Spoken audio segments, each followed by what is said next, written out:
Shedeur Sanders has lost the QB battle as Kevin Stefanski decides two QBs for Browns per NFL veteran ever. Since Shedeur Sanders has come to Cleveland, drama has followed him. He walked into Berea on April 26.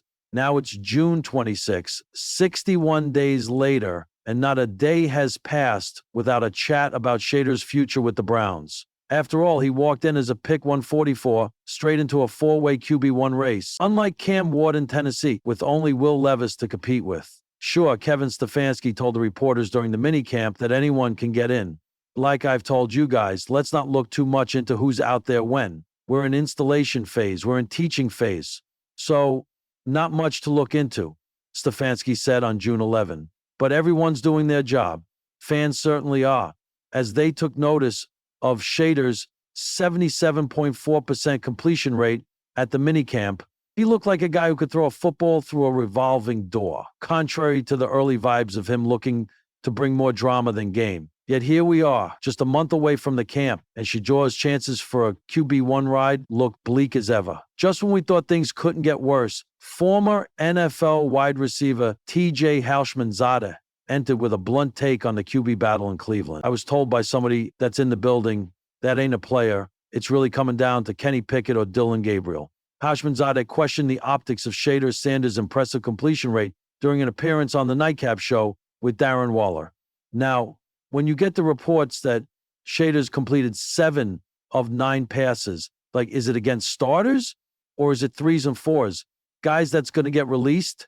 He warned that stats can be deceptive when you're taking reps against guys on the verge of being cut.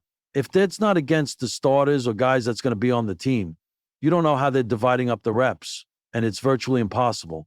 Translation, Shedeur may be lighting it up, but the coaches aren't lighting up his chances.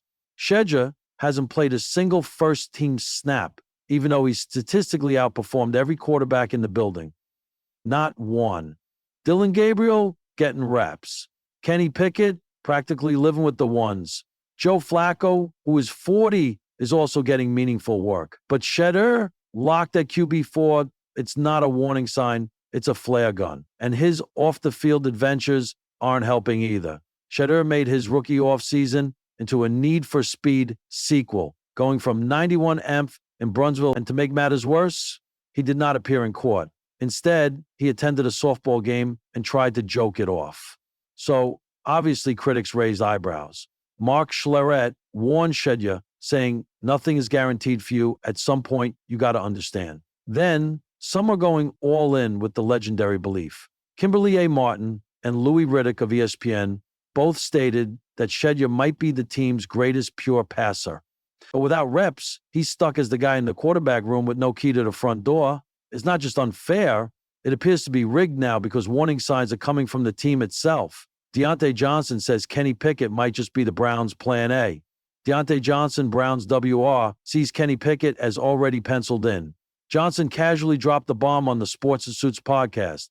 I think they are going to roll with Kenny for right now. Say what you want about Pickett's rocky Steelers run, but the guy has NFL starts. At least he knows what it looks like when a pro tackle rushes at you. The Cleveland Browns training camp had never buzzed quite like this before. National media flooded Berea, Ohio. Fans chanted at the gates. Drone footage captured every throw, every misstep. Because this wasn't just a normal quarterback competition, it was a cultural event. All eyes were on Shedeur Sanders, the rookie phenom, fresh off a meteoric rise at Colorado under the coaching of his father, Deion Primetime Sanders. Some said he was the future. Others said he was just hype. But what no one expected was how fast the tide would turn.